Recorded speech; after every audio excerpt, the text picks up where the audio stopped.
into a new lesson here. I put a couple links in the chat. The first one is to something we'll use here in a minute, the breakout rooms. The second one will be for some speakers that I'll ask for some volunteers when we get to that point, but at least you'll see the script there. Those are all in the lesson plan that you can link to on the FTE website.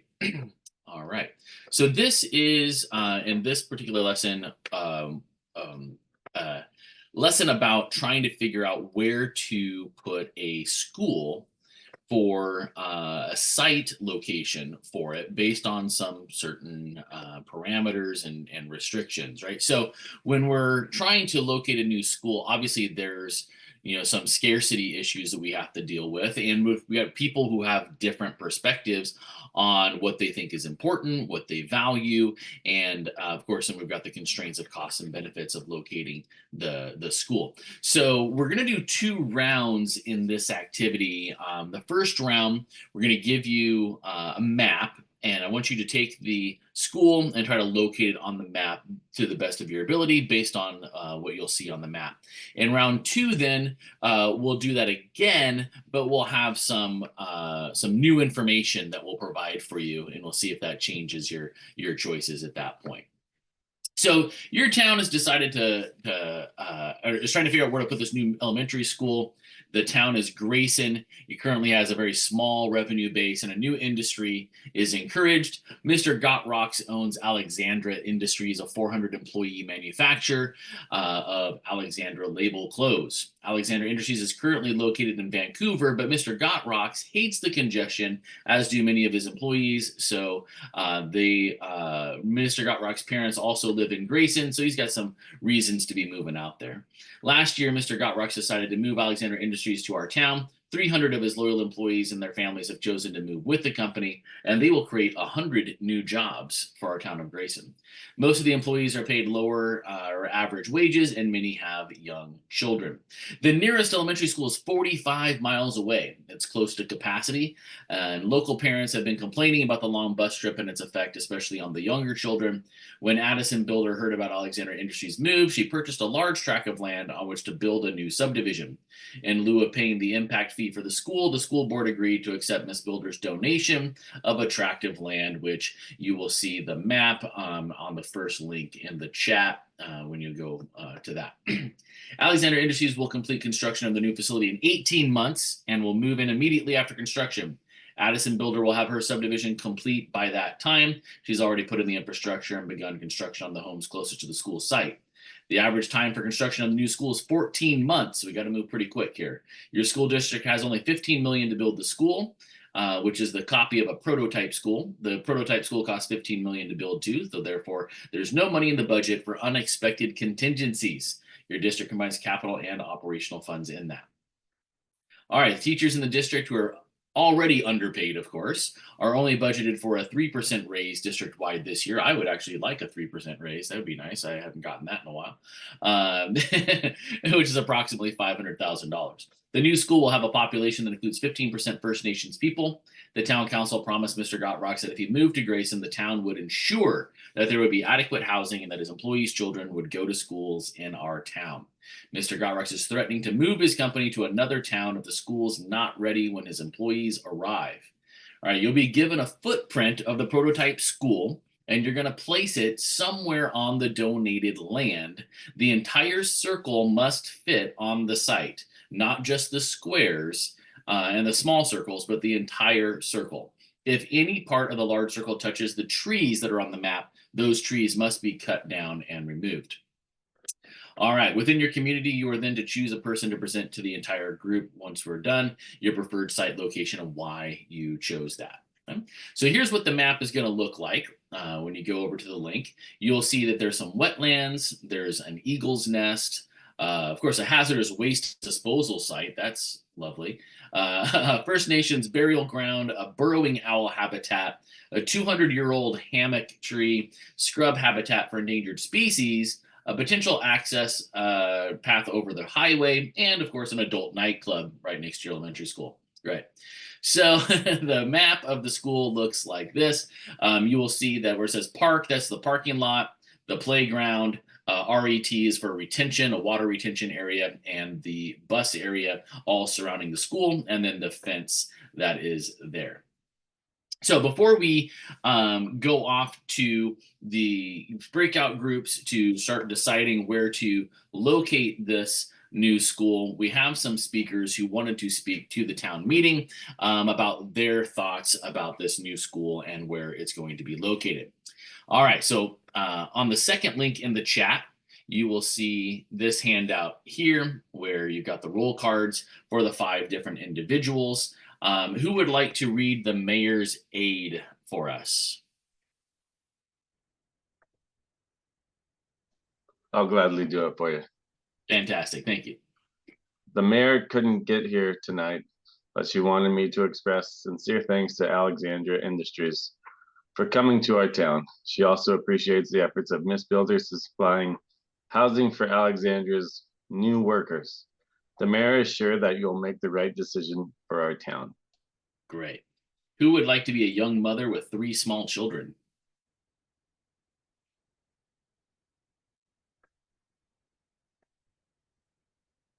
I'll go ahead and read that.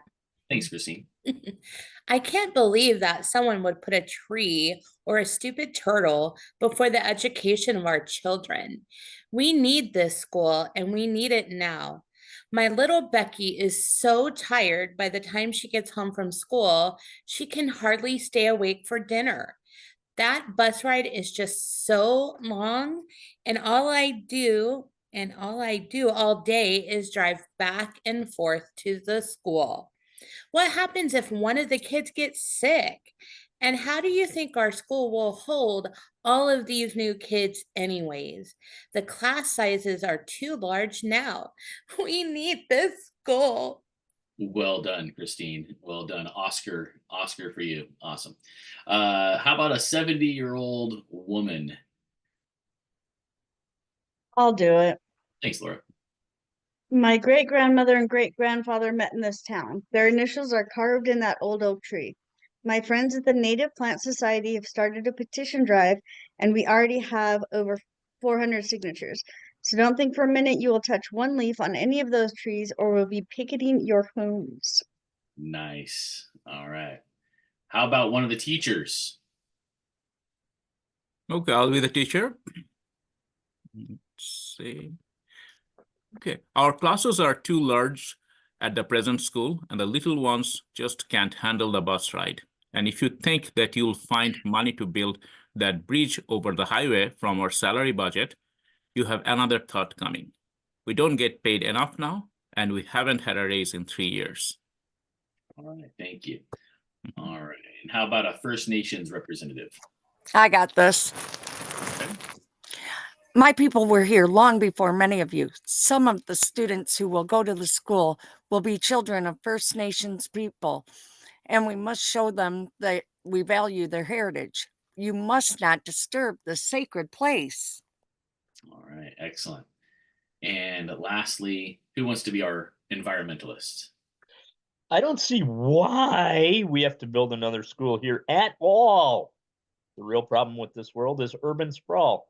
There is no room left on this planet for the trees and the animals. And we certainly don't need any more business in this town. Who needs money anyway? We have a responsibility to the future generations that will inherit this planet. Perfect. Well done. Well done.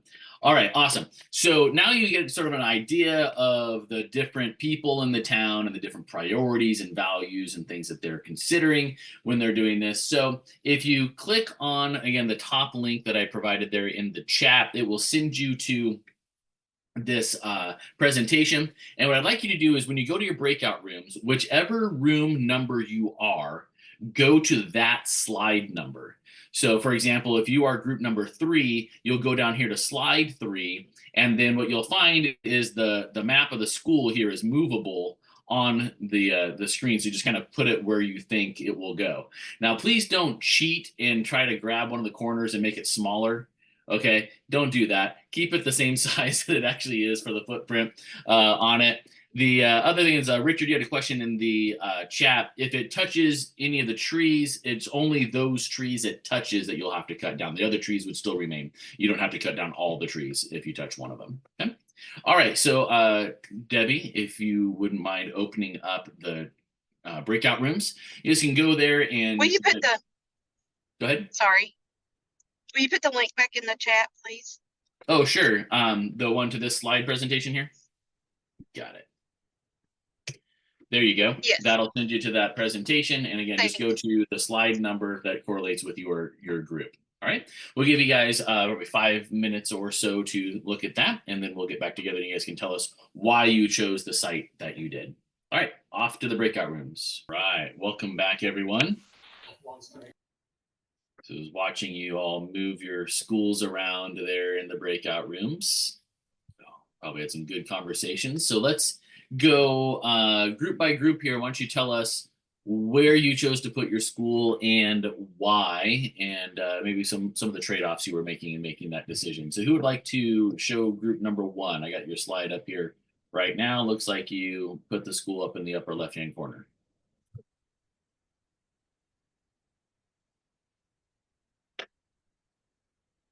I can do it.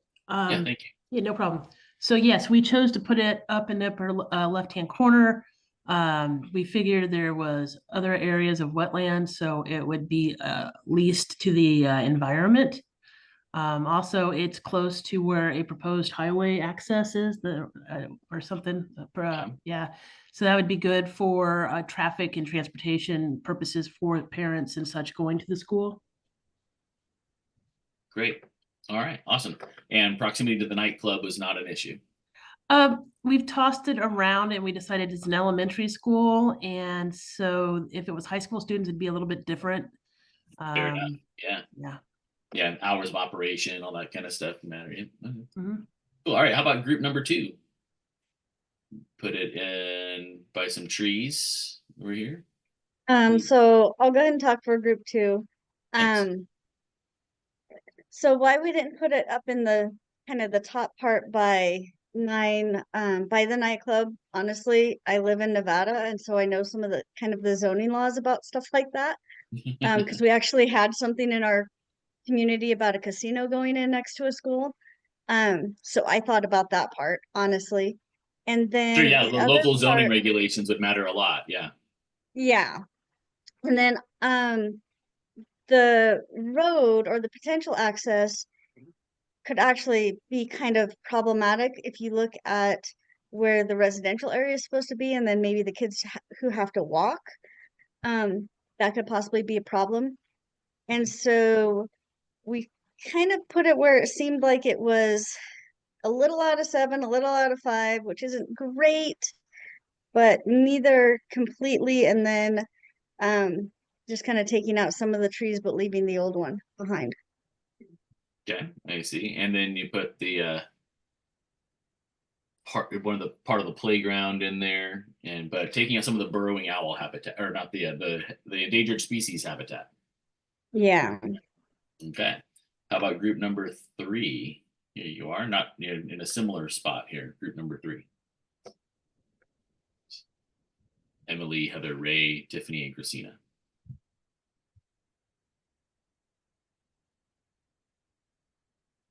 All right, I can go. So we tried to take out some of the trees, but keep the 200-year-old hammock tree in place. We figured we could replant trees elsewhere. We didn't want to be near the nightclub or the wetlands, and this kind of seemed like it was taking the least amount from the endangered species habitat.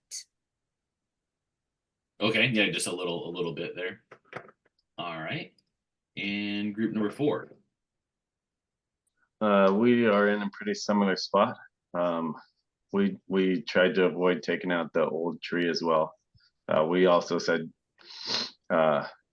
zone 8, you could replant some trees over there, right? And we just didn't really care what the environmentalists had to say, so we just tried to build the school the best place we could. Gotcha. So he doesn't need money, but you'll just pay him off. Well, all right. How about group number 5? We got it up in the corner also. We couldn't get it to rotate quite enough. We wanted the edge of the school right on the edge of the wetland, so we didn't have to pay for it, and we'd be even more Gotcha. with Put our the water fence. retention right in the wetlands. I see. Retention in the wetlands. Ideally, bus and park are switched so that the bus is right by the freeway access, because then it's the least amount of freeway access. And we didn't care about the adult nightclub, because since we haven't had a raise in 3 years, some of us might need a part-time gig. Plus, they probably offer a buffet for lunch. There you go. All right. Awesome. And group number 6.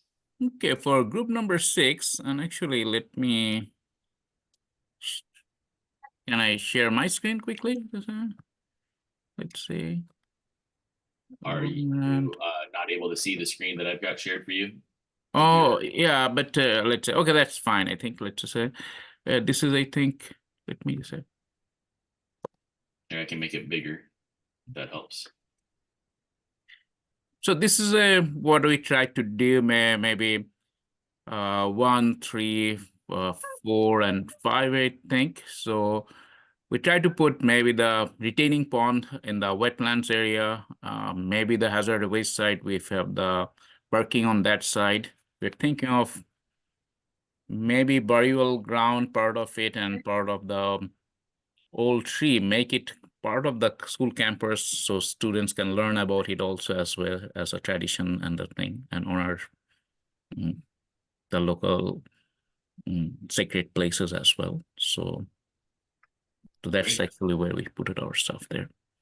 All right, awesome. Mhm. So it's not easy to do, right? I mean, just like kind of Mhm. looking at what you've got and trying to make the trade-offs of what you can and can't do with things. So this time now we're gonna go back to our breakout groups, but I'm gonna share again this document here in the chat. This is going to give you some of the land use regulations that you will have to follow in placing your school site. So you can link to that document there through the link in the chat, or you can just look at it here on the screen, whatever is best for you. But now, using these regulations, are you able to come up with a site for the school? Would it be the same site? Would it change it?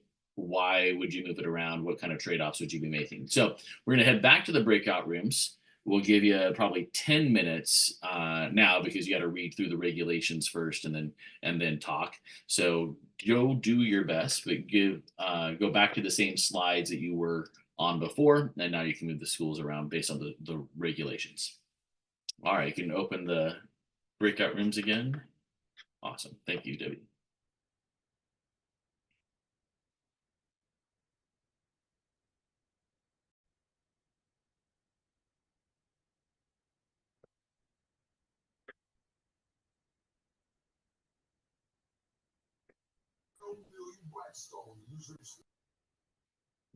All right, welcome back, everybody.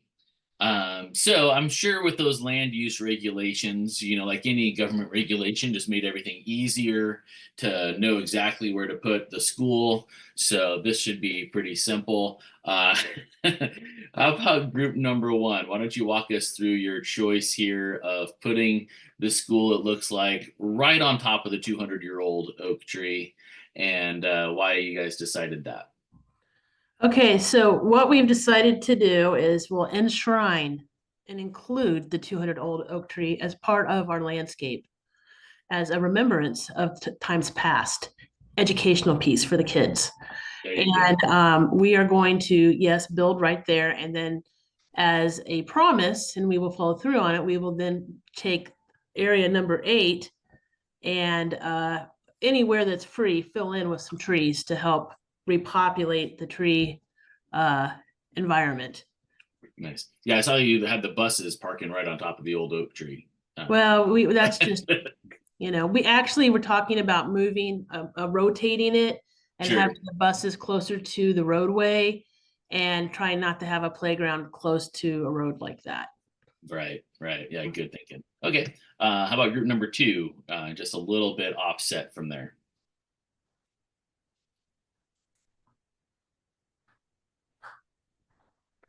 It's Um, Florida. So I think that when we were looking at it, we kind of thought number 6 was just where the one tree was, and the rest is just other trees. But we kind of said the same thing, and that, I mean, honestly, it didn't feel like there was anywhere else we could go that Right. wouldn't just cost too much or make it so, the buyer would pull out or whatever. So yeah, that's where we went. Sure. Yeah, those regulations, All right, group number 3. So you got 2 schools up here. So tell us what you were doing here. Okay. So we went to the upper corner where it's red. And that was our new one. We just put where we had the old one. I think group number 2 shrinked theirs because there was no way theirs could fit and not take out some of that unsecured habitat. So I don't know if they shrunk theirs or not. But we thought with the only regulation being the needing to preserve other wetlands, we still have 2 here. We figured the building the overpass was not going to be a feasible thing because the school would have to fund it and we can't fund it. And so we're just going to heavily regulate that nightclub to prevent it from being open during the day and careful in what they advertise. Okay, and take the 30 to 40K hit on litigation fees if that comes to it. Yeah. Yes. Okay. Great. All right, group number 4. All right, I think I'm stuck doing this. We had maneuvered it every which way. It looks like the only one we're going to step on their toes is the 200-year tree. We figured with the litigation of the wetlands and the time frame, we didn't have the time frame. The man would pull out. I believe it said took 12 months for permits, and we only have 14 months to build, so that was out. Financially, it said we had X amount of dollars and we had no room for incidentals. So we figured we would put in the proposal somewhere. We would do something to help them with their tree, preserve it, repurpose it, something. Gotcha. And I see that even though the circle goes into the road, because you had placed the buses over there, kind of hoping that maybe that would work out with the fence line going into the street there. But I see how Yeah, it was just not fitting. That was the biggest incidental we could come up with. Right. Okay, good. Next, group number 5. Ideally, we'd get the image flipped so that the bus was over by where number 8 is, or we would move the circles. The retention pond being in the wetland, obviously, if we're not built in anywhere else, we don't have to touch it. So we've eliminated that. We can use that money to litigate against the nightclub. But like I said, they probably have a buffet, so it's cheap lunch for us. They also are going to have freeway access, so we'll just build that freeway access right between the nightclub and the Eagles habitat. So we're good there, because curiously enough, anytime going along the interstate, you tend to see billboards for them and they got their own exit. So we're already set. We don't have to pay for anything. Yeah, you got to pay for the underpass or overpass on the freeway. And then, yeah, but not if the adult nightclub already has theirs, and we know. And so you're going to get an easement through their easement, or through their entrance. Well, there's already that 750-foot area between number 2 and number 9. We're just going to run right there. In real life, all 3 of these circles would have been scrunched together, or all 4 of the circles would have been scrunched together, and we would change the shape of the fence. So that we'd be good where we are. I mean, the circle it stays right on the edge. The school is right on the edge, but it's not inside of any of that area. So we've kind of covered everything that way. It's just technology didn't allow us to flip the bus in the park to put the park up to the top of the screen. So we're good because fair enough. All right, group number 6. All right, so as far as group number 6, we decided to keep everything where it originally was. And the main reason was to leave the stuff around us as like learning commons for the AP and IB kids, and just to have them access to other little learning areas that's gonna tie into some of the things that they were gonna do throughout their classes. Also, Okay. ethnic studies. You're gonna flood the First Nations burial ground with the water retention, and then you're gonna have to pay to do something with those burrowing owls. But just plop it right in there. And like you said, in real life, it's different than like in a situation like this, right? The trade-offs are difficult enough doing it here, but in real life, there's some other things you could probably play with, right? Like you said, with the direction of, or the shape of the fence and these sorts of things wouldn't have to be exactly circular. You know, you Yeah. could probably, you know, change some footprint, you know, issues and that kind of stuff. But at least if you're having your kids do this sort of activity, right? The whole key of this, and the same thing with the marginal analysis stuff that Brian was going over with you guys beforehand. The whole point of those sorts of exercises is just to get the kids talking and thinking, because ultimately there is no right answer in all of this. That's what economists say, right? There's no right answer. There's just trade-offs, right? And so it depends on what your preferences are, depends on what your priorities are. Everyone has different tastes and preferences. It's really hard to make everybody happy. So the question is just like, who can we make the least unhappy?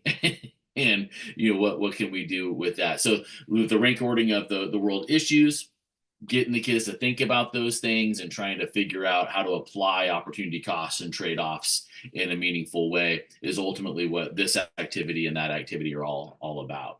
So thanks for playing along. And again, thinking about the rules of the game, right? Once you add in those land use regulations, just shows you how important, you know, government regulation really can be in trying to make some of these decisions as well. Change the rules of the game, you change the outcomes, right? Many of you switched where your school was simply because the rules had changed with those regulations. So another takeaway for the kids. All right. So are there any questions about this? If you look at the lesson plan for doing this in an in-class experience, it recommends making the school layouts on laminated, or excuse me, like on the transparencies. So then you've got the paper, that's the map, and then the school lays over the top of it as a transparency that you can see through. So you just make those little discs in advance, and you can reuse those for future classes if you were to do it in person. Okay. But we don't get a copy of this, like how you have it digitally or anything like that. Yes, you can. So actually, matter of fact, I mean, if you want right now, I'll just put the link in here. But yeah, the stuff is on the FT website, and we'll send that to you. But I will put, this is the link directly to that lesson plan on the FT website, so you can go right to it. Cool. All right. Yeah, you're welcome. All right, so Brian, the easiest topic of the day left for you here at the end with climate change. Awesome, thanks, John. Let me figure out which screen to share here. There we go. Yeah, so last lesson of the day, we're gonna talk about climate change, and I really wanna use this as I was saying at the beginning, yes, we're gonna talk about some of the specifics of climate change, but think of this as being just an application or an example of kind of all of the principles that we've talked about today. And then one thing that we'll get into a little bit more in this lecture are sort of like types of policy interventions, which John mentioned a little bit in the M&M's game.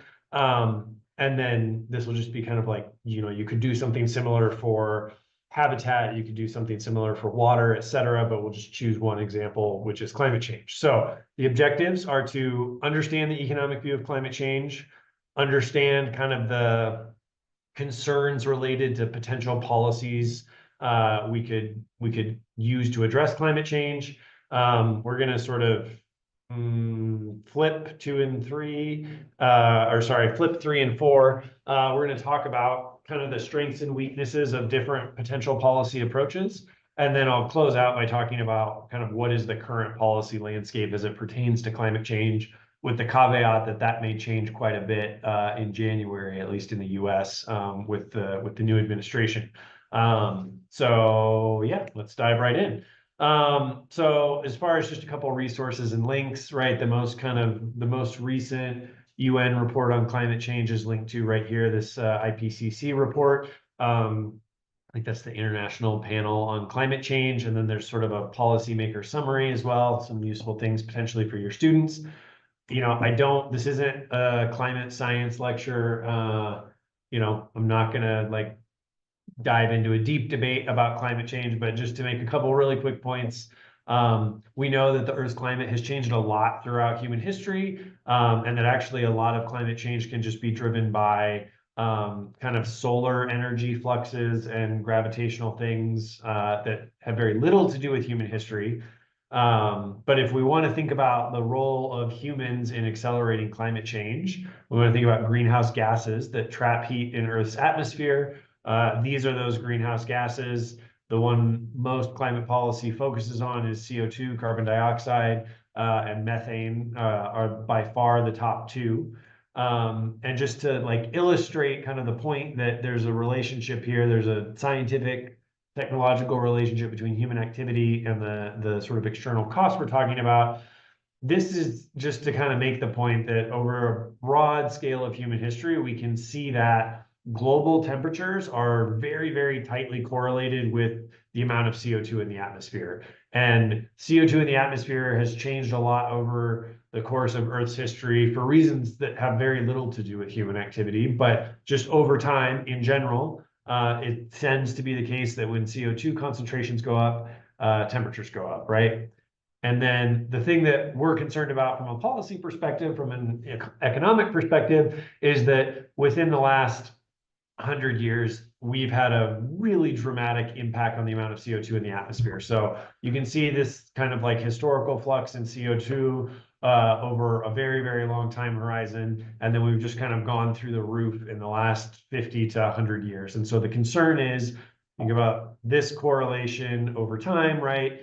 Temperature tends to rise when CO2 rises. There's this natural flux. And now all of a sudden we find ourselves like way out of whack with the natural amount of CO2 in the atmosphere. And so we might be worried about kind of the implications of that for people. So if we do want to address climate change, I'm just going to kind of take that as given that this is a big negative externality that we might want to think about addressing for the sake of present and future generations. We want to ask the question, what's the best and most efficient way to address climate change? And ultimately, kind of the toolbox or the concepts that we want to use are thinking about the externalities associated with climate change. And so it's going to boil down to kind of externalities associated with individual behavior, firm behavior. So you and me choosing to drive our cars to work contributes to climate change.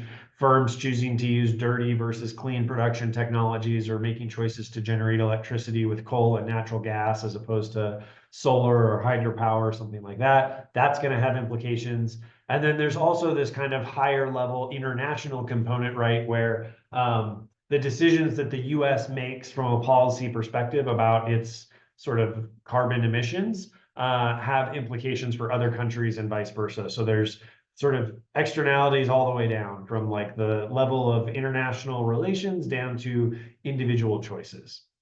So really broadly, and this applies not just to climate change, but to sort of dealing with externalities in general.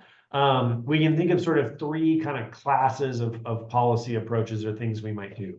One is what I'm going to call the business as usual approach, which is just kind of like, you know, let's wait and see what happens. Maybe let private actors figure it out. We'll talk about the scope or the ways in which that could be beneficial, but also some problems with that. There's what I'll call command and control regulation, and we'll unpack that a little bit. And then there are incentive-based policies, which have become a lot more popular over the last 2 to 3 decades, not just for climate change, but for a lot of environmental problems.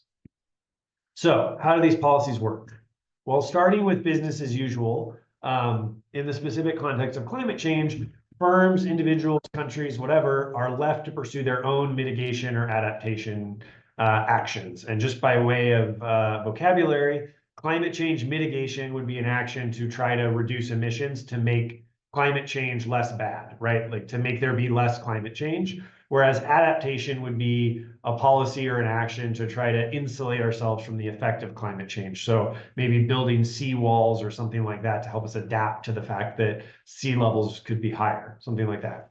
So if we leave firms and individuals to make these decisions on their own, right, they're going to make the decision where private marginal benefit equals private marginal cost, which is going to be probably different from the amount of an activity we would see if we think about the social benefits and the social costs. That's the whole logic of externalities, right? That's just playing out there. And so what that means is, at the end of the day, firms have very little incentive to pursue mitigation relative to adaptation because the benefits are less private, right? So what some folks have pointed out, right, is that if you think about something like carbon emissions, there is an incentive of firms to try to innovate and try to find more energy efficient technologies, right? Energy is an input into production. Very few firms care about energy for its own sake. They need to use energy to produce things. And so if they were able to produce things in a way that was less energy intensive, that would be good for them. And it would be good from a climate change perspective, right? Because now we're reducing our reliance on electricity. And if that's dirty electricity, it has emissions associated with it, et cetera. So the basic point there is some incentive. There's a private incentive to try to clean up our activities a little bit, or at least make them more energy efficient. But the basic logic of externality still applies. Firms are only going to do the amount of innovating that's consistent with the private benefits to them of finding cleaner ways of doing things, not recognizing the fact that there's potential external benefits from doing that, okay? And then when we think about this mitigation versus adaptation sort of piece of it, the key point is that anything I do to mitigate climate change is kind of shared globally by everybody, whereas some of the investments that I could make to adapt to climate change might have more of a private benefit. And so one example of this, I have a colleague who wrote a paper called Seawalls versus Stilts. And so I was thinking from a policy perspective, you know, do we make big public investments in something like a seawall that's going to protect a lot of people, or do we leave it to individual homeowners in coastal areas to put their homes on stilts? And in general, it tends to be the case that a lot of mitigation things have more of a social benefit relative to the scale of the private benefit. So we'll see less of that. Whereas adaptation investments might have more private benefits as opposed to public benefits. And so we'll see relatively more of that. So all that to say, we shouldn't expect like nothing to happen if we continue business as usual. There will be investments in mitigation and adaptation, but it's going to be less than what we would think would maximize the benefits to society.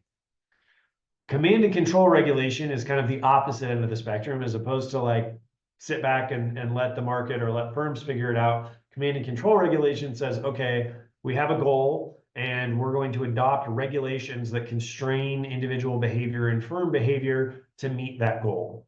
Up until, I would say, the 1990s, 2000s, like this is most environmental policy falls under the category of command and control regulation. So the Clean Air Act is a command and control policy. Clean Water Act is a command and control policy. For the most part, the Endangered Species Act is. And what these policies are going to do is they're going to tell firms certain things they can and cannot do. And in the context of, say, the Clean Air Act, which is kind of what we would care about from a climate change perspective, the Clean Air Act is, by the way, not a climate policy, right? It's about local pollution. It's not about CO2 emissions as they affect warming. It's about local particulate matter pollution and other forms of pollution. But the Clean Air Act sets standards for how much a given firm can emit, and it sets standards for ambient air quality in a given region.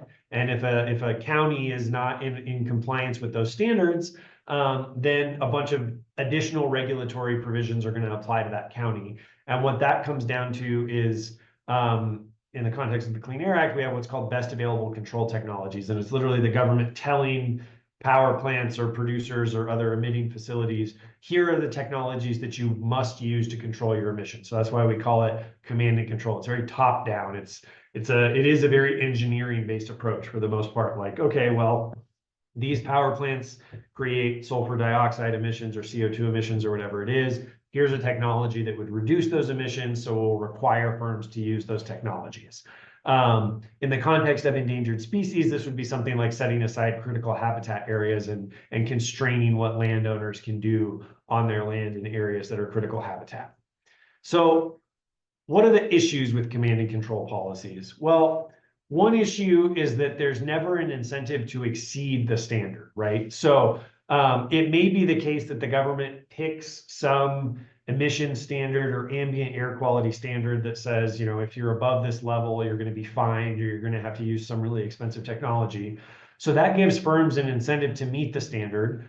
But it might be the case that doing even better would be even better for society, right? That cleaning up even more would create larger external benefits. And from an economic perspective, that might be efficient. But from a command and control perspective, firms have no incentive to do that. Their incentive is always just to be in compliance with the standard and never to try to do better. And so that means there's no incentive to innovate and find new technologies that would allow them to clean up their act even more. The other big issue with command and control policies, and one that economists really kind of hone in on, is that it could lead to what we call allocative inefficiency in pollution abatement, which is just, if I look out at society and I have some goal for how much I want to say reduce CO2 emissions, if we're thinking about climate change, right? We have some, you know, the Paris Accords, Kyoto, whatever, sets these goals about how much we're going to reduce our emissions. And it's usually benchmarked to some historical emissions. Like, we don't want our emissions in 2030 to exceed what they were in 2010 or something like that. There's some aggregate amount of emissions reductions we want to do. Well, there are more and less efficient ways of doing that, right? And so basically what we would want is the firms that have a comparative advantage in reducing their emissions, that can do it at relatively low cost. We would want them to do more emissions reduction than the firms for whom it's going to be very, very costly to reduce their emissions. And so at the margin, we would want the marginal cost of abatement of reducing emissions to be equal across all firms. But that's not what command and control policy does, right? Command and control policy is going to tell firms they have to adopt particular technologies or they have to meet some emissions standard. And that's not going to equalize benefits and costs across different firms. And so what that means is that a given emissions reduction will cost more than it needs to. We're not going to have the cost minimizing mix of emissions reductions across different firms. A more concrete example might be to think about, you know, if we wanted to reduce air pollution from automobiles, people have different value of time, they have different wages, they have different willingness to pay to drive. And so one thing we could do is we could just tell everybody to reduce their driving by a certain amount, but that wouldn't be efficient because it's more valuable for some people to be able to drive than others, right? And so the way to reduce or to minimize the cost of a given reduction in, say, automobile pollution would be to figure out who has the highest marginal value of driving and who has the lowest. And the people that have a low marginal value of driving, we want them to cut back more. So that's what we'd like to have out of a policy. Command and control policy isn't going to give us that. And it's also not going to give us any way or any signal, any price signal from the market for learning about the marginal benefits and marginal costs of different technologies. This is just going to be a bureaucrat in the EPA somewhere deciding which technologies firms need to use. So what I want to say about command and control policy is clearly there's been benefits from these policies, right? Like we've had, economists have done a lot of studies on the Clean Water Act, Clean Air Act, et cetera. Massive, massive benefits from these policies in terms of human health and cleaning up the air and the environment. However, it's also true that these policies have been implemented in a way that is much more costly. Like, we could have gotten those same benefits at much lower costs with a different set of policies that was less top-down. And so that brings us to this growing interest among economists in incentive-based policy. So incentive-based policy, if we go all the way back to what is an incentive, it's a reward for good behavior or a punishment for bad behavior. Incentive-based policy is basically, let's change the rewards and the punishments for different types of behavior to try to align social marginal cost with private marginal cost and social marginal benefit with private marginal benefit. And there's basically three broad ways that we can do that. And all three of these things are advocated and then actually used as approaches to dealing with climate change. So the first one is what's called cap and trade. When I was studying this stuff as a grad student, this was kind of like the thing everybody talked about 10 years ago, whatever. Now I feel like a lot of my undergraduates have never even heard of cap and trade, which is surprising to me because when I was in grad school, we like almost had a national cap and trade program for carbon, but that was the Waxman-Markey bill. Some of you might remember that. But like anymore, I feel like even my undergraduate students who are like environmental studies majors have never even heard of this. But the idea behind cap and trade is to set that total reduction in emissions, which would all, you could think about it as like you're capping the amount that is allowed to be emitted in a given year. So that's the cap. And then instead of saying everybody has to reduce by a certain amount to get us to that overall cap, you create tradable permits. So you create a property right that says you're allowed to pollute 1 ton of carbon or whatever, and you let firms trade those things. And so you need to have a permit for every ton of CO2 you're going to emit, but you can buy and sell those permits. And we'll talk about kind of the benefits of doing that. But that's basically cap and trade. You create a cap in the amount of the externality you're trying to regulate. So that might be fish extracted from the ocean. It might be pollution put out into the air. It could be, actually, there's cap and trade for wetland development. Somebody, I think it was Group 1, said, well, we'll develop on the wetlands because that can be offset elsewhere. That's actually a market that exists in the US. There are tradable development rights for developing in wetlands that work exactly like that. So it's creating a property right that is basically being allowed to generate an externality, but then you're capping how much of that externality you're going to allow. That's one thing we could do. We'll talk about the incentives that come from that here in a moment.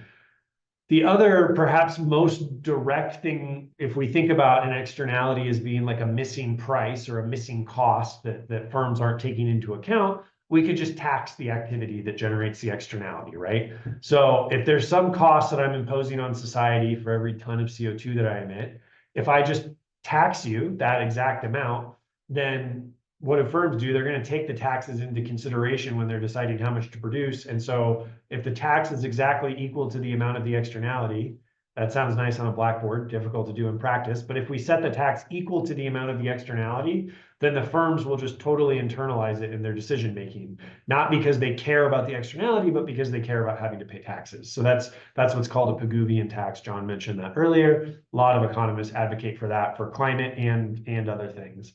And then finally, we could use subsidies, and subsidies are basically just the mirror image of a tax. So instead of making firms pay for generating an externality, you would subsidize them to reduce those externalities or subsidize activities with expected external benefits. So we'll dive into these each a little bit more and talk about kind of the advantages and disadvantages of each.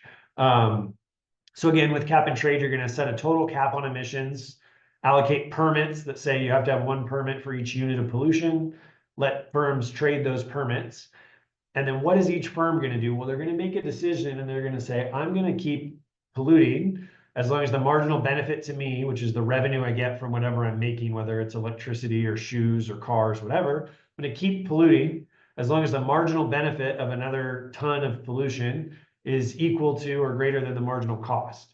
And now, instead of the marginal cost being 0 because I don't pay for my emissions, the marginal cost is the cost of acquiring a permit, right? And so there's going to be this market that determines what that cost is. And so because firms are going to trade at the margin, then that marginal cost of a permit is going to be the marginal cost of reducing pollution a little bit more. So for some firms, it's going to be relatively cheap for them to reduce their emissions. And so they're going to reduce their emissions a bunch and then sell their permits to firms for whom it's very expensive to reduce their emissions. And those firms will reduce their emissions a lot less. And so you get basically the cost minimizing mix of pollution reduction across society. This is really nice because it uses the things that we like about markets in settings where markets work well, where property rights are well defined and we have the rule of law and all these things. It's going to mimic that setting and use those market incentives to determine who's responsible for reducing pollution.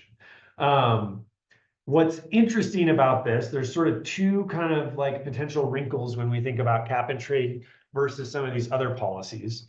One is when you use cap and trade as opposed to using taxes, you know exactly the emissions reductions you're going to get because that's part of the policy, right? You're capping emissions. So you're deciding, the first decision you make when you're setting up a cap and trade program is how much pollution are we going to allow? So you get that for sure. What you don't know is you don't know the price of permits that's going to emerge from that market. So if you're worried about kind of what are the benefits and costs of reducing pollution, you're going to pick your quantity and your cost or your price is going to be uncertain. So we know how much pollution reduction we're going to get, but we don't know how much it's going to cost us as a society. We're going to have to guess and estimate that. And we'll contrast that to taxes here in like 2 slides.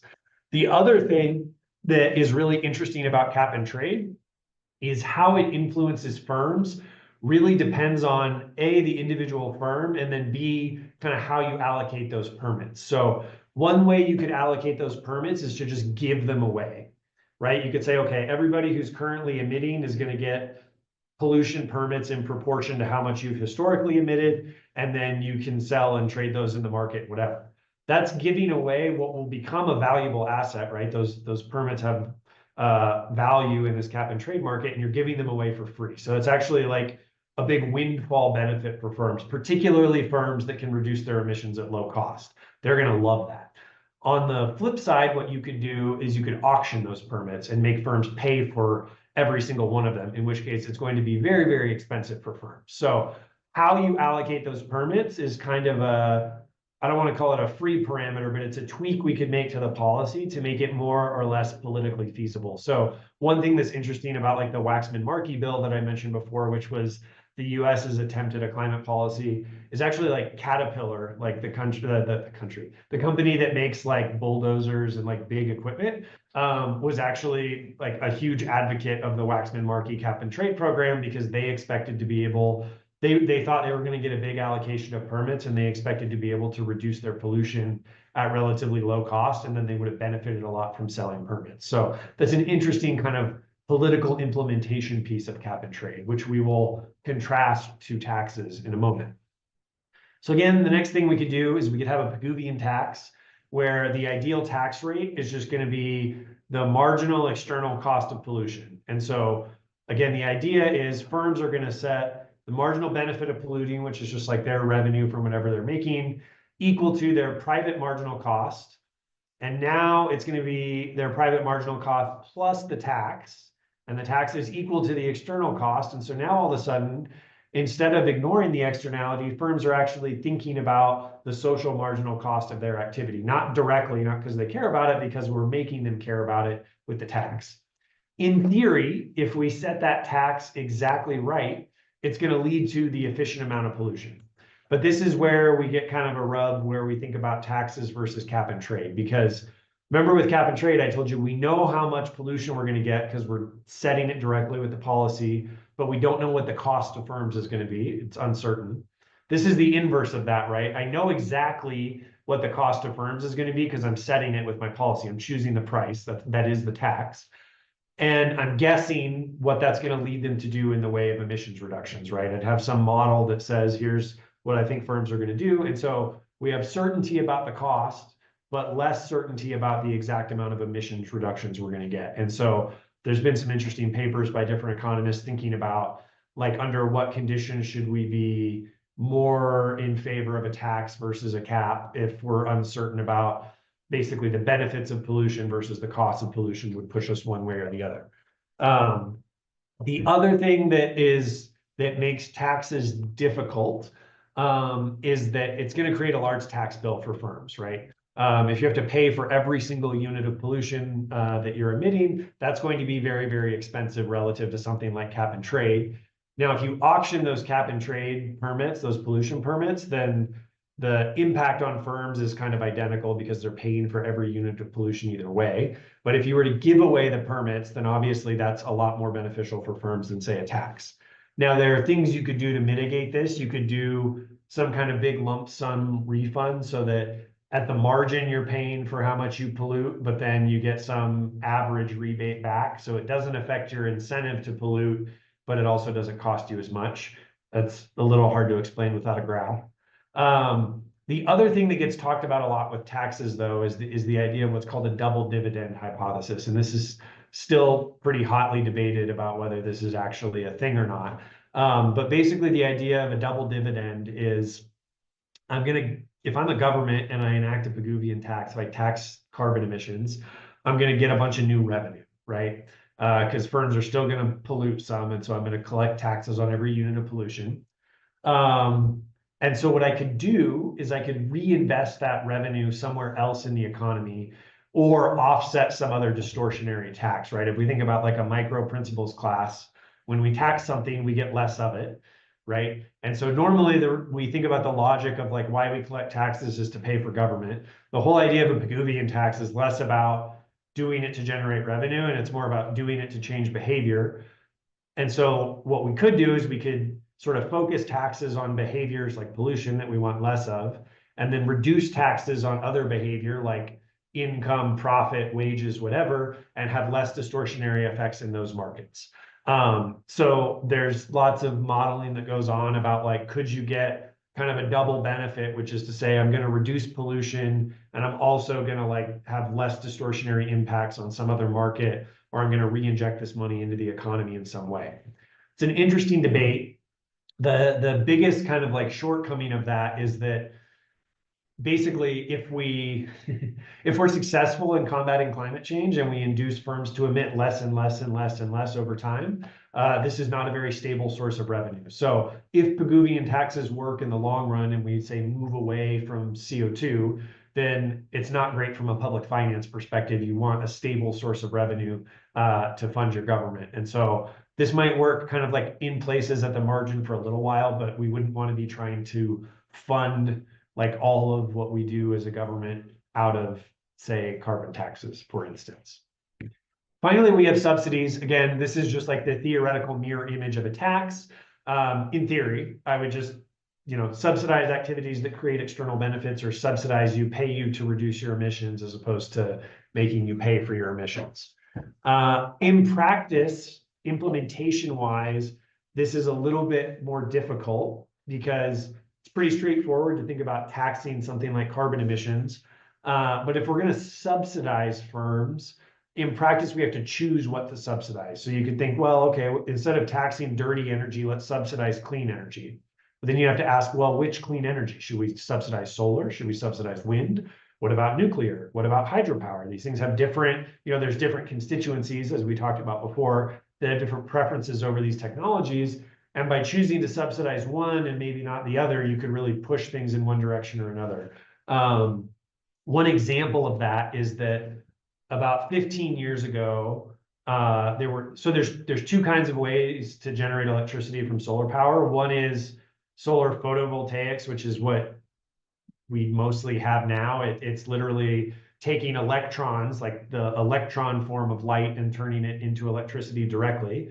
The other way is called concentrating solar power, and that was actually the picture that I had with the desert tortoise, where you're actually using mirrors to concentrate the sun's light onto some particular point, and then you're actually using that heat to generate electricity that way by turning a turbine. So you're going to heat something, it's going to create steam, and it's going to turn a turbine. All that to say, those two technologies were basically on par with each other 15 years ago, and it was unclear, like we were kind of trying to develop both.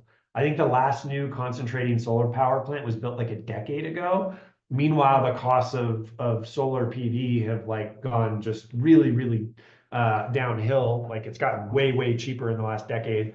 And a lot of that has to do with subsidies into R&D to develop better solar photovoltaics. So all that's, and I'm not saying that's a bad thing, but when you subsidize things, you're kind of picking which thing to subsidize, and you could pick the wrong thing. Also, the downside with subsidies is we have to figure out how to pay for them. And so the basic argument is, let's use a really broad tax base, something like income tax, and pull on that to then pour into subsidizing things to help deal with climate change. So here's my kind of like armchair comparison of these different policies across 4 different domains that we might care about, which is it going to get us an emissions reduction that's going to actually address climate change? How cost effective is it going to be? Are we leaving money on the table? Are we doing this in a way that minimizes the cost of meeting a particular environmental goal? Does it give firms an incentive to innovate and come up with better technologies in the future that will kind of reduce the overall cost to society of addressing climate change? And then finally, how politically feasible is it going to be? And so I just created this kind of schematic based on some lectures I give to my undergrads, with 1 being a really low ranking and 5 being sort of the best ranking. Right, so if we think about these, probably not going to get a lot of emissions reductions out of business as usual. We are going to get emissions reductions out of command and control, but maybe not as much as we would out of something like cap and trade, where we're actually choosing our emissions reduction. So if what we care about is really definitively hitting a particular emissions target, then the obvious thing to do is cap and trade, because you're choosing the target. Again, with taxes, the reduction you're going to get is going to be a little bit more uncertain because you're choosing the cost, not the quantity. And the same thing is going to go with subsidies. We're not sure exactly what the emissions reductions are going to be. We're just trying to pour money into technologies that we think will help with that. On the cost effectiveness side, it's sort of not applicable with business as usual because you're not changing anything. Command and control policies are not very cost effective. That is their number one problem. They're just not cost effective. Cap and trade and taxes, in theory, are equally cost effective and should deliver kind of the cost minimizing mix of emissions reductions to get us to a particular climate goal. Subsidies are going to be more cost effective than command and control in theory. But again, there's this potential of kind of choosing the wrong technology. And so it's less likely to be as cost effective as cap and trade and taxes, which really lets the market figure out which firms and which technologies are going to be favored. There's some incentive to innovate under business as usual, just to reduce your own costs. There's much less incentive to innovate under command and control unless we design those regulations in a way to kind of force technological innovation. And there's some examples of that. If we have time at the end, I could talk about. Those incentives are strong under both cap and trade and taxes because you're making firms pay for each unit of pollution at the margin. And so they have a very strong incentive to figure out how to get the same amount of output with less pollution, right? And then the whole point of subsidies is to drive incentives to innovate. But again, we may not get innovation in the right places because we kind of have to choose ex ante what we're going to subsidize, and that can be difficult. Now, political feasibility is one that economists have normally, historically, not worried about, but in the last few years have really started to pay attention to the fact that some of these policies are going to be really hard to implement, even if they look good on the blackboard. So obviously, business as usual is great. It's favored by firms because they're not getting regulated. That's nice. Firms may actually not mind command and control policies all that much. It's going to increase their cost, but it doesn't necessarily increase their costs differentially. There's kind of a revolving door a lot of the times between industry and government. And so, I mean, firms obviously would prefer not to be regulated, but they're not having to pay at the margin for their pollution. Whereas with cap and trade and taxes, firms are having to pay for each unit of pollution that they put out there into the atmosphere, each ton of CO2. And so that's likely to be a lot more costly. I rank cap and trade slightly ahead of taxes on this one just because we could give firms that free allocation of permits, which would reduce the cost to them and make it more politically feasible.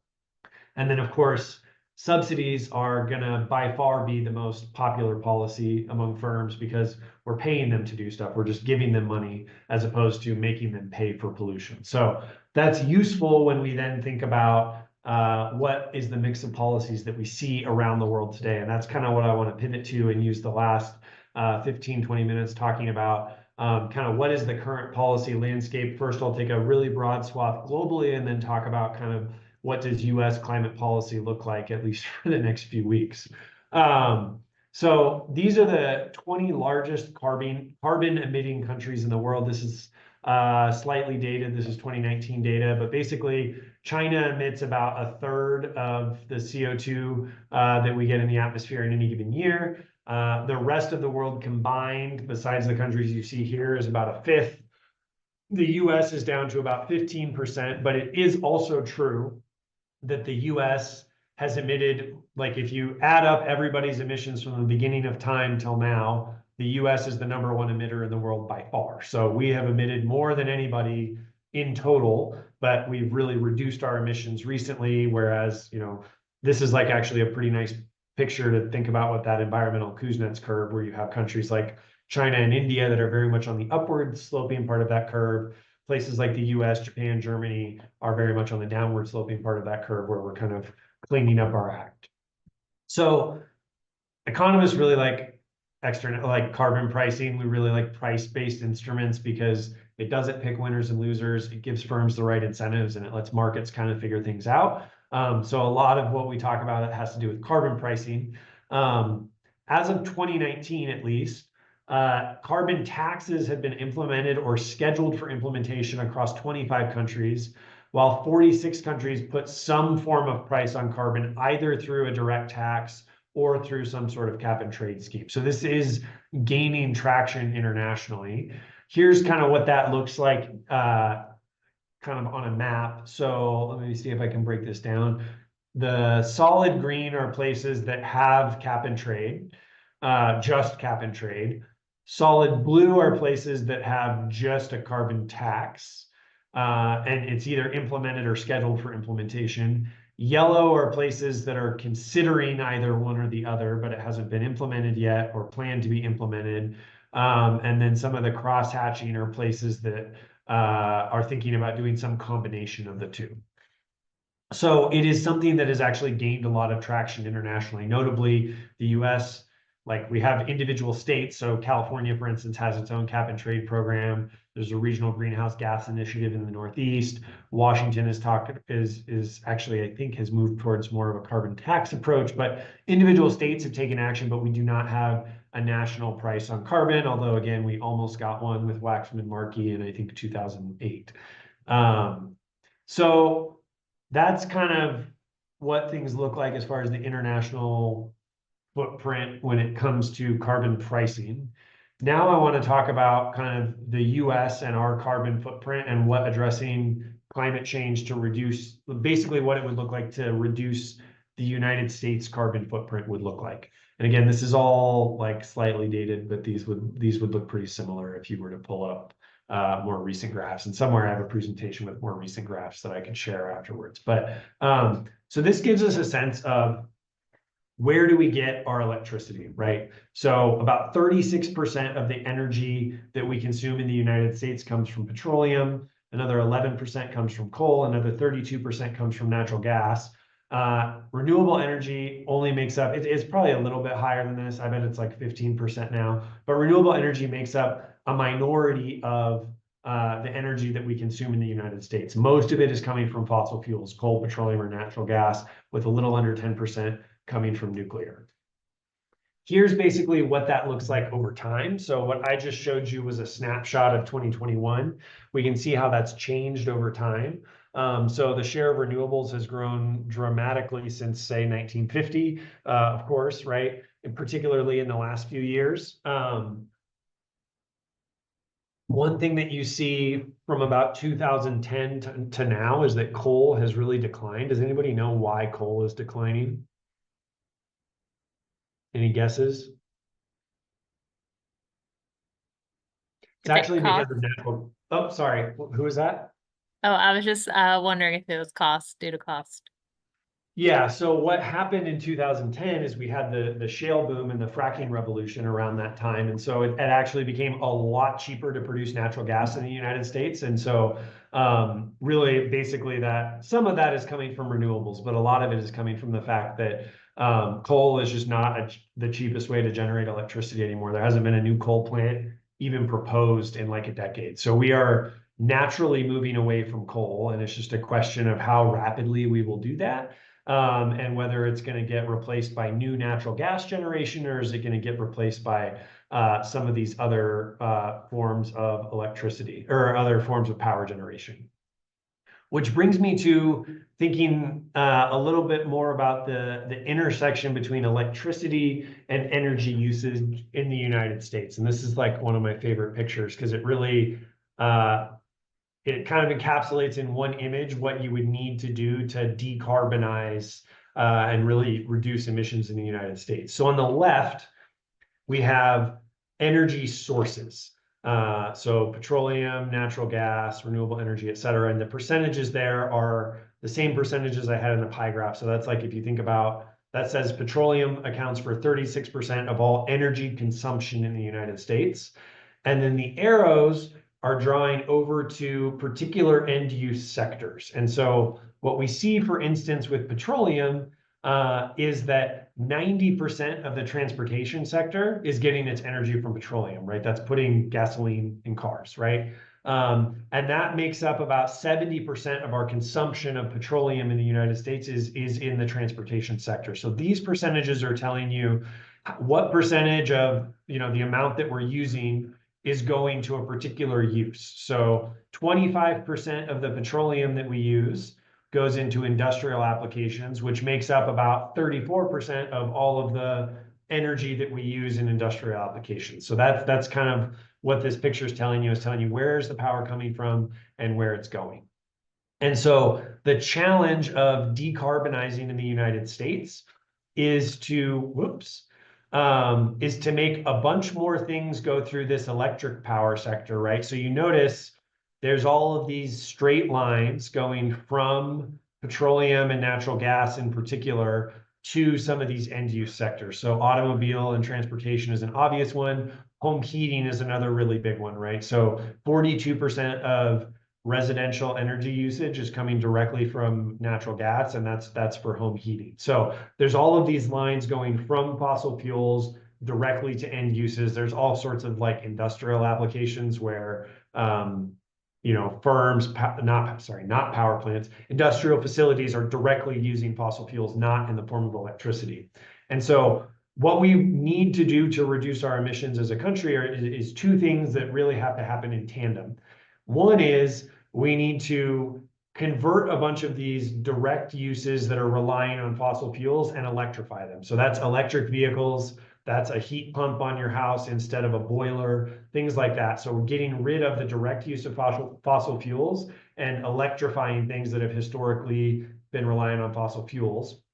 But that only works if we also decarbonize the grid, right? So if we plug if we turn every car into an electric vehicle, but we're still generating electricity with coal and natural gas, we've probably changed things a little bit, but we haven't really solved the problem. So when we talk about the green energy transition or decarbonizing in the United States or in another country, it's that 1-2 punch of electrify everything that we can, okay? And then also let's get the grid as green as we could possibly get it. So let's get you know, more solar, more hydropower, more wind, et cetera. So that's kind of the dual challenge of decarbonizing in the US. Does anybody know, can anybody tell me kind of what the US, if I think about these three kind of cap and trade, command and control, carbon taxes, business as usual, subsidies, what would be the best way to characterize kind of the US approach to climate policy, at least at this moment? Anybody?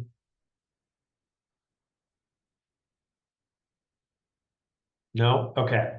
Well, as of the Inflation Reduction Act, which is the most ironic name ever, we have a massive set of subsidies. So I don't know what the general kind of like view of the Inflation Reduction Act was, because I'm so dialed in on environmental policy, but like in my world, this was like the climate bill. And in fact, I know some of the people that helped inform like the writing of this bill. So despite being called the Inflation Reduction Act, this thing includes billions of dollars of subsidies for trying to nudge or create that transition that I just showed you on the previous slide. So it has energy efficiency rebates for consumers, solar subsidies for consumers, so pay you to put solar panels on your roof, EV subsidies for both producers and consumers, investment and production tax credits for energy utilities. So that means you're going to get a bunch of tax credits for producing solar power, wind power, nuclear power, these things. And then $2 billion in research funds to the various national labs for different green energy technologies. So that would be the National Renewable Energy Laboratory in Golden, Colorado. Idaho National Labs does a lot of nuclear stuff. Berkeley National Labs does a lot of energy efficiency stuff. So a lot of investments in kind of R&D. In addition to that, we've got consumer energy efficiency rebates. Let's see, I already had some of these. EV subsidies. Oh, R&D funding. Lots of procurement rules that go along with this. So this is actually an interesting, I had a colleague at ASU that worked a lot on this, thinking about like something like electric vehicles, for instance. If you think about the number of vehicles that the US government owns and operates, it's like non-trivial, right? And so one of the things in the Inflation Reduction Act was to basically change the rules for government purchases of vehicles and buildings and all these things to try to nudge towards more electrification. So if you combine the Inflation Reduction Act with the CHIPS bill, with the bipartisan infrastructure law, these were like the three big kind of like domestic investment things that happened under the Biden administration. Together, those things amount to about $2 trillion worth of what they call clean energy investments. And here's kind of what that looks like specifically in the Inflation Reduction Act and kind of where those dollars are going. So a lot of it is going towards corporate tax incentives. Some of it's going towards consumer tax incentives, a lot of grants, and then some loans to make this stuff more affordable for firms, et cetera. We can look at both the Inflation Reduction Act and the bipartisan infrastructure law. And this is kind of to the point that I was raising earlier, which is that when you do subsidies, you have to choose what to subsidize. And so we can actually see what are the technologies that the US has chosen to pour resources into. This is where we should expect to see things, expect to see more innovation in the next few years. But again, we are potentially picking some winners here. So a lot of this money is going into batteries and renewables. A lot of it's going into clean electricity. Some of it's going into carbon sequestration. Some of it's going into nuclear. Some of it's going into transportation. And then kind of as we move further down, there's some more speculative technologies like hydrogen and some other things and energy recycling that are also getting some investments. But this is a real picture of the fact that when you have a subsidy-based policy, you have to choose the technologies that you are ultimately going to subsidize. I think the real test of the political feasibility of subsidies versus something else is going to be in about 2 months when the Trump administration takes over, is how much of this stuff goes away. So one of the things so Trump has talked about getting rid of the IRA and chips in particular. I think Mike Johnson, who's going to be the Speaker of the House, made a comment about getting rid of chips, but then walked it back. And so from talking to some industry insiders, it's like people are actually, it's not clear that this actually is all going to go away because this is all money going to private sector and to firms. And you could imagine that like a Republican administration may not want to yank all that money back out of the private sector. So it'll be really interesting to see what happens politically with this set of bills, because it is very much climate oriented, but it's also just like a big kind of corporate investment, which tends to kind of align with the Republican administration. So it'll be interesting to see what happens. But that's kind of where the US stands as far as climate change goes. It is very interesting to be, this is the first time I've given this lecture since the election. And I would have one sense of where things were going like 2 weeks ago. This may be different than, whether we'll see continued investment in these places. I mean, one thing I will say, going back to this picture, and we could probably debate how much of this is driven by policy versus just driven by kind of organic innovation, but wind and solar are really cheap. That's the cheapest way to generate electricity right now. It's become, and I wish I had the cost curve for solar PV, but it's just amazing how dramatically the cost of generating electricity with solar panels has reduced over the last decade. And so if you're a utility and you want to build new stuff and you want to generate more electricity, that's honestly your least cost option, just from the standpoint of what is the marginal cost of getting a megawatt of electricity. Now, the downside of that is that those are very intermittent technologies, and that creates real reliability concerns. So I only get solar when the sun is shining, and I only get wind when the wind is blowing. But I have to balance the energy that I'm bringing onto the grid with the demands of consumers at all times, right? I could give a whole separate lecture about that. We don't have time to get into the details of that, but that is kind of the interesting hurdle in decarbonization, is that the reality of it is that from a marginal cost perspective, renewable technologies are the cheapest generating technologies right now. From a grid reliability perspective, there's still real concerns. And so that's actually the logic behind all of this investment in batteries, because that gets rid of the intermittency problem. If I can generate the electricity whenever it's available, let the wind blow, let the sun shine, and then store it for when I need it, I've solved that problem. And so the thing that's really happened in the last like 18 months to 2 years is we've started to see the cost of batteries, which historically, and I'm talking big batteries, like utility scale batteries in shipping containers kind of things. Historically, those are like very, very, very expensive. And we've now started to bend the cost curve on those. And so as those become cheaper, you know, at some point, the whole idea behind these subsidies is that at some point you don't have to subsidize it anymore because the technology has taken off and become has become cost competitive. So I'm very interested to kind of sit back and see what happens under a new administration and how I much have of one it. question. Mhm. Yeah. These incentives from by Biden administration, was it mainly like blue states got those or red states? Because the new administration or new Congress, if I'm a congressman, if my district is getting it, then Yeah, so actually a lot of it has gone to red states, interestingly enough. And some of that is, you could argue some of that was like a political attempt to like create benefits in these places where they needed votes. Obviously, that didn't work.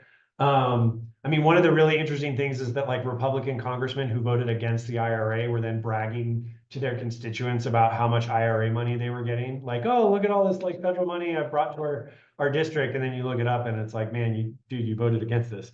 But one of the real concerns here, right, is like what happens to these coal power plants? What happens to these gas power plants? Like, there are real issues with making this large scale of a transition. And so a lot of the incentives that are like the tax credits and these things have like riders associated with them where you get a bigger tax credit, a bigger subsidy if you are putting wind in a place that historically generated a lot of electricity with fossil fuels. There's literally a map from the Department of Energy of what they call energy communities. And it's basically places that were historically reliant on fossil fuel, either extraction or production in some way. So think like West Virginia, Wyoming, whatever. And you get paid more to do renewable stuff in those places than in other places. So yeah, which is another reason it may survive the Trump administration, because it actually already has put a lot of money into pretty red districts. So we'll see what happens. I want to go ahead and wrap up and leave just a couple minutes for questions. So I just want to point out the last 2 slides, which this will all get shared with you. I've just put a bunch of links and resources, not necessarily specific to this talk, but just to everything today. Property Environment Research Center is a think tank in Bozeman that I work with that does a lot of sort of market-based approaches to environmental policy. The Environmental Markets Lab at UC Santa Barbara, again, sort of one of the premier kind of environmental economics shops thinking about incentive-based environmental policy. Environmental Defense Fund is a nonprofit that does some applied work. They also do some lobbying. They're doing a lot of stuff with methane monitoring right now. Resources for the Future is another think tank. Lots of fun applied examples for your students to look into at each of these places. And then a lot of the stuff from what I pulled in this particular presentation is linked to on this slide if you wanted to look into climate specific stuff. So I will go ahead and leave it there and leave a couple minutes for questions here, because I think we're about at time. There was a question in the chat for you, Brian, about solar panels. Okay. Whether or not solar panels from 10 years ago on your house are now obsolete or they're not obsolete, but they're not as good as, like, if you put new ones on, you'd be doing a lot better. Most of those things have a life of about 30 years. And so we actually are starting to run into kind of those end of life questions for the materials, and do you recycle them or where do they go? Same thing with wind turbines. So a lot of the stuff that got built out in the first wave of renewables in the late 90s, early 2000s is going to be hitting end of life here soon. And there's questions about what's the best way to deal with all that material. And can can I have a technician come out and just upgrade my panels, or what does that look like? And those are some of the open questions for sure. It's the same for solar for swimming pools. Sorry. Solar for swimming pools. I'm not sure what you mean by that.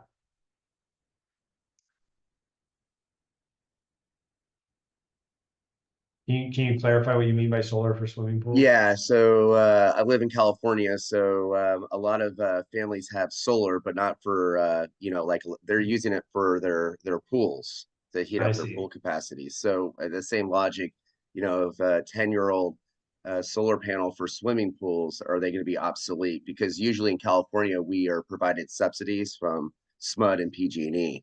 So that's kind of like for California that a lot of families are debating about that potential policy. Yeah. I think eventually they will, yeah, I think right now, if you put like a solar panel on, it has a productive life of 30 years-ish.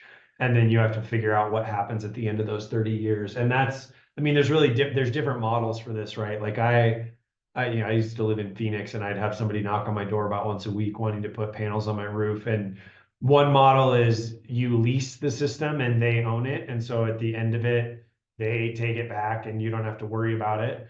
Right. And another model is you own that system. And then, yeah, at the end of it, you've got to figure out what you want to do with it. And so those kind of things could help mitigate. Like I would be inclined to almost want to lease a system so that I don't have to worry about it at the end of life and they're just going to come take it. But, and you know, those things exist at the utility scale as well. Like how are we going to replace all these solar panels and are we going to get, I mean, the flip side of that though, is that a lot of these places, I think if we replace the panels, we'll get a lot higher capacity factors and more generation than like we would have 20 years ago, because the technology is just so much better.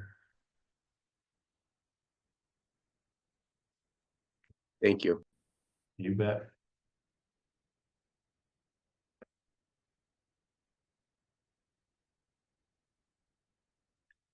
Any other questions? I think we've got like a wrap-up survey or something, right? John, Debbie? Yeah, and I wanted to just point out, I put in the chat a direct link to the lesson plans for this, since the FTE website has been going through some overhaul and some things are easier to find than others. This is one that's not necessarily real easy to find. So I wanted to make sure you guys had access to that directly. You guys are very welcome. And again, thanks for spending some Saturday time with us and doing some professional development. It's always nice to meet teachers who are willing to put in that extra time. So thank you guys again so very much. And definitely don't forget to do the survey. You want to get your stipend and everything, but thank you guys so much.